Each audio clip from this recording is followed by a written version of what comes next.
You've called opponents like Michael Sachs a coward. You've said city council members who disagree with you want to raise property taxes, which of course they say that they don't want to do. And some of your allies have targeted moderate progressives with ads. What is that approach? Why are you taking it? Is it working? Why do you believe I'm doing all of that? Electricity and could not afford rent and mortgage. Get me something I can work with. What in the Tyler Perry movie audition is this? Property taxes right now.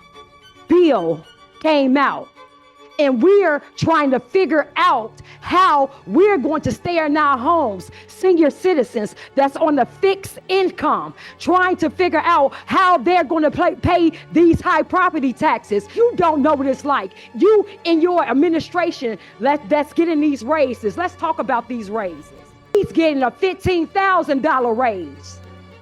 Nancy Andrick, that's getting a $26,000 raise. My tax bill is still $1,600 over what it was last year. What about us? How can the taxes on my block go up when there's close to 15 vacant lots on my block? Come on now, how did my value go up? My name is Danielle Carter Walters, and today I'm making a direct and urgent plea to the White House. Right now in Chicago, multiple aldermen, such as Byron Central Lopez, are openly calling for taxpayer-funded rental assistance for illegal aliens, and even an eviction moratorium, so landlords cannot remove them. Our property taxes have increased all over the city, from the north side, the south side, the west side, and no one's talking about it at all. We need help.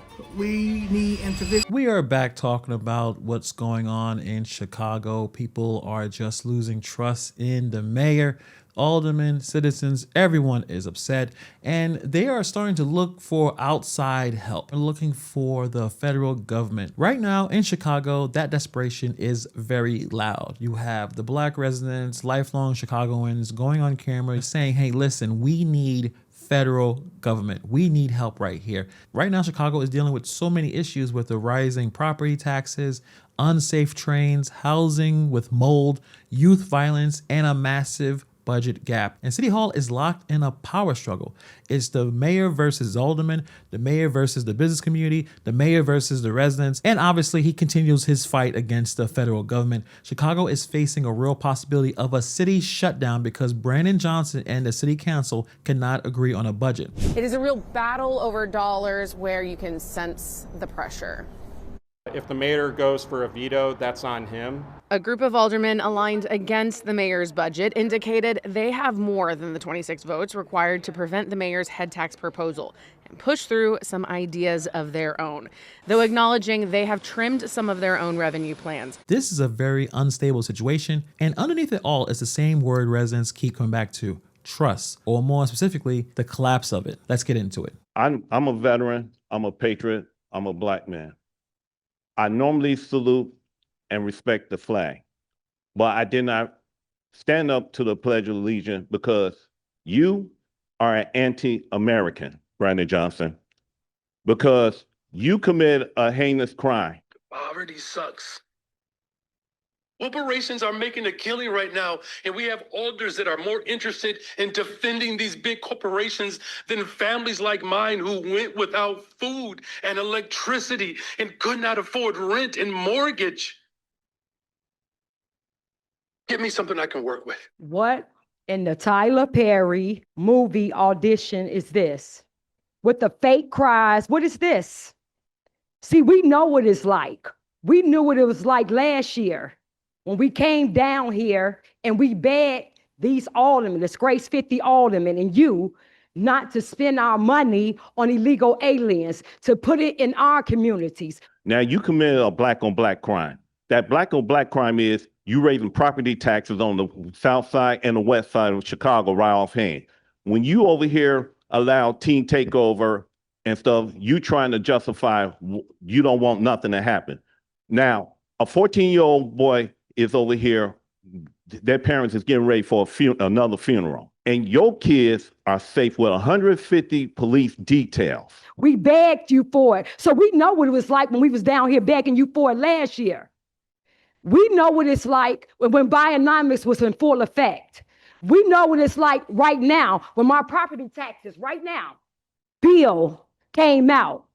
And we're trying to figure out how we're going to stay in our homes, senior citizens that's on the fixed income, trying to figure out how they're going to pay these high property taxes. Me trying to figure it out. So, oh yeah, we know what it's like. But we know you don't know what it's like. You in your administration that's getting these raises. Let's talk about these raises. Michael J. McMurray. $58,000 raise if this budget passed. Chris Brown, over the public library that I can't even get the footage when I was attacked. But he's getting a $15,000 raise. Nancy Andrick, that's getting a $26,000 raise. Tierra Hughes, that's getting a $22,000 raise. Randy Connor, that's getting a $16,000 raise. Cole Stellert, that's getting a $16,000 raise. Michael Belsky, that's getting a $19,000 raise. Angela Tarver, that's the Department of Environment that you was talking about. Angela Tarver, $30,000 raise. So when you over here talking about we want to put skin in the game to raise corporate taxes and stuff, you want to tax the rich, but you got $5 million in the CTU pension plan. You need to tax yourself on that one right there. So you see more and more Black residents speaking out against Mayor Johnson. They're getting really, really tired, especially about those property taxes. The amount of money they have to pay is ridiculous. And you're not seeing what the money is even going to. Well, more than 300 Chicago residents attended an emergency town hall meeting last night to voice their concerns. My tax bill is still $1,600 over what it was last year. What about us? How can the taxes on my block go up when there's close to 15 vacant lots on my block? Come on now, how did my value go up? According to the Cook County Treasurer's Office, the median residential bill for all of Chicago increased by a record high of 16.7%. We're calling for a freeze of the taxes at the current level to give the people downtown a year to work with us to straighten this out. Even older homeowners who have access to tax breaks are struggling to pay these growing bills. You retire, you think you're going to have enough money, and then your property taxes go up more. The Cook County Treasurer's Office says the south and west sides were hit the hardest, with West Garfield Park seeing a 133% increase in property taxes and Inglewood seeing an 82% increase. Also, you see Chicago Flips Red, a conservative movement. They're saying, hey, listen, this is not about politics. This is about law and public safety and survival. So this group, they're looking for DOJ involvement and they're looking for federal oversight. They're saying we don't know where the money is going. We didn't approve of this. We were denied a vote. Many people do not trust where the money is going. I'm Zoe Lee, the founder of Chicago Flips Red. Hello, my name is Danielle Carter Walters, the Vice President of Chicago Flips Red, and I'm addressing this video directly to President Donald J. Trump in the White House. This is not about politics. This is about the law, public safety, and protecting American citizens. Right now in Chicago, multiple aldermen, such as Byron Central Lopez, are openly calling for taxpayer-funded rental assistance for illegal aliens, and even an eviction moratorium, so landlords cannot remove them. Their justification: they say illegal aliens are scared to come outside because of ICE. I am writing to urgently request a federal investigation and forensic audit into the city of Chicago's financial management regarding migrant crisis spending, executive raises, and the funding of youth violence prevention and homeless service programs. The lack of transparency, financial contradictions, and the growing taxpayer burden demand immediate federal oversight. migrant crisis spending discrepancies. Residents cannot access FOIA or obtain clear financial documentation to verify these numbers. Chicago taxpayers are being forced to fund a crisis they did not approve, while essential city programs face cuts, layoffs, and underfunding. Department of Family Support Services, Youth, Homeless, and Violence Programs. It is illegal to harbor illegal aliens, shield them from detection, encourage them to remain in the U.S. illegally, or help others do so. Yet, cities are doing exactly that with taxpayer dollars. While our own citizens struggle with rent, rising property taxes, homelessness, and failing schools, this is not compassion. This is a direct conflict with federal law and a direct violation of the Constitution's Supremacy Clause. That's why the residents are angry, they're confused. They keep hearing about the migrant spending is only 1% of the budget, but they keep seeing different numbers everywhere. We're seeing reports of $200 million. There's some reports that it's $600 million. Some say it's over $1 billion.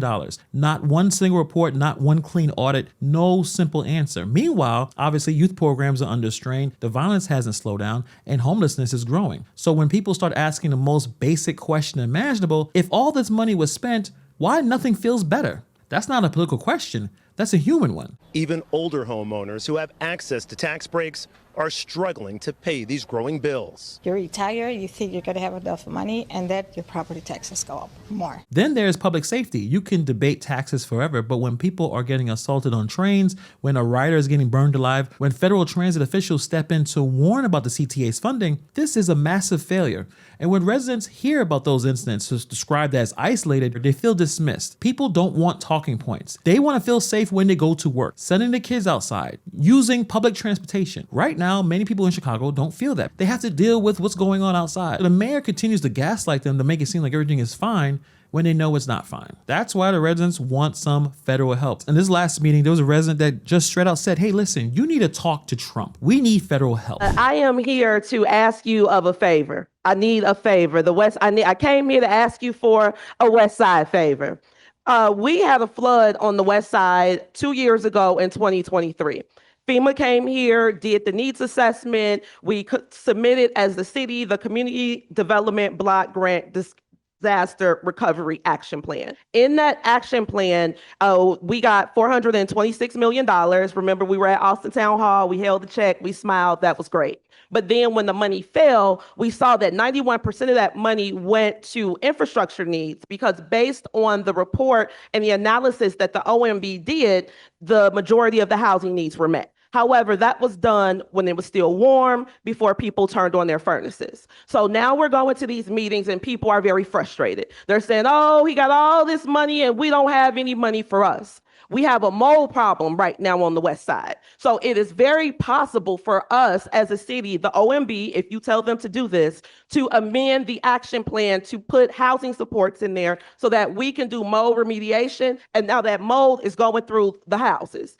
This is very simple. It takes nothing from the council. This is just from you. If you tell the OMB to pretty please, tell them we're asking, pretty please re-amend this grant so that we can get the federal funds to come and get this mold out of our basement. So that's the first favor that we ask him. Pretty please, Mr. Mayor, as our neighbor. The second favor that we are asking is for you to push whatever beef you got with the president to the side. He the president. Whether you like him or not, we know how to shake a hand and make a friend. We need to get them back on board so that they can send those federal resources back to us and our budget can calm down a little bit. We won't have as many taxes. We won't have as, we know what to do. If Mandami can go talk to him, you can too. You from the West Side, you know how to talk to people. You know how to shake hands. You know how to make a friend. That's how you're sitting there. So please talk to the president. Even if it's just 20 minutes, that's okay. But we got to start getting this relationship back on board, because now we need HUD to give us give us the amended plan to get the mold out of our basements. She said, push the beef aside, shake hands, make a deal. My next mayor is going to be Zoran Mondani. Don't laugh. But he actually went to see Trump. He said it from the beginning. You know what? I'll meet with the man. You don't have to be best friends. You don't have to hang out, even though that whole situation was kind of weird, the way they was all smiling and Trump seemed to be smitten. But at least he did it. He went there to see what was going on. But Brandon Johnson, his ego, and you can see he's extremely, extremely emotional. Can he push the beef aside? Can he make a deal? Can he get that FEMA money for those people over there so they can take care of the mold, so they can have a healthy housing situation? Brandon Johnson is going to refuse to even have a conversation. This is why Brandon Johnson is one of the most unliked mayors in the country. You've called opponents like Michael Sachs a coward. You've said city council members who disagree with you want to raise property taxes, which of course they say that they don't want to do. And some of your allies have targeted moderate progressives with ads. What is that approach? Why are you taking it? Is it working? Why do you believe I'm doing all of that? I mean, the first two are things you're talking about the I've seen you say. do you want me to respond to what my opinion is of how colleagues interact with one another or how allies? No, I mean, the first two are things why don't you repeat the first two and let's leave the last one off? Well, for instance, you've called Michael Sachs, you talked about, a cowardly approach. Yeah, that is a cowardly approach, right? So you have people who are hiding, behind one individual and they won't disclose who they actually are and why they have raised $10 million to attack working people. I do believe that's cowardly. Like if you believe that working people should be sacrificed, then come out and just say who you are. So that is cowardly. It's no secret here that President Trump spends more time thinking about my job than actually doing his. So now you layer on this budget crisis. The mayor is locked in on the corporate tax. The aldermen are split. Businesses are watching slowly because here's the uncomfortable truth. Companies don't argue long term. They just relocate. If a city costs more, feels unsafe, and looks completely unstable, businesses will leave. Revenue will drop and the residents will get squeezed even harder. So if this standoff ends with a shutdown, that becomes a defining failure of Brandon Johnson's administration. That's why many black residents are publicly asking Washington for help. When people say they feel locked out of their own city, Chicago edges towards shutdown. And when you hear Brandon Johnson speak, the way he answers the questions, everything has to be some very aggressive, emotional give and take, where all he needs to do is try to find a way to compromise. I mean, that's what politics is supposed to be, compromising, not one extreme against the next. But that is Brandon Johnson's MO from the time he was sworn in as mayor, very emotional, and if you do not agree with him, he has no use for you. Hopefully Chicago does not end in a shutdown. Hopefully they get some kind of budget before the deadline. But at this point, Brandon Johnson is firm on that corporate head tax, even though many people believe that it doesn't make sense. Brandon Johnson believes that, hey, if you don't agree with me, you don't care about the people, you only care about wealthy business owners. So we'll continue to follow the situation as usual. Let me know what you guys think about this story in the comments below. Thank you for taking time to watch this video, and I'll see you guys in the next video.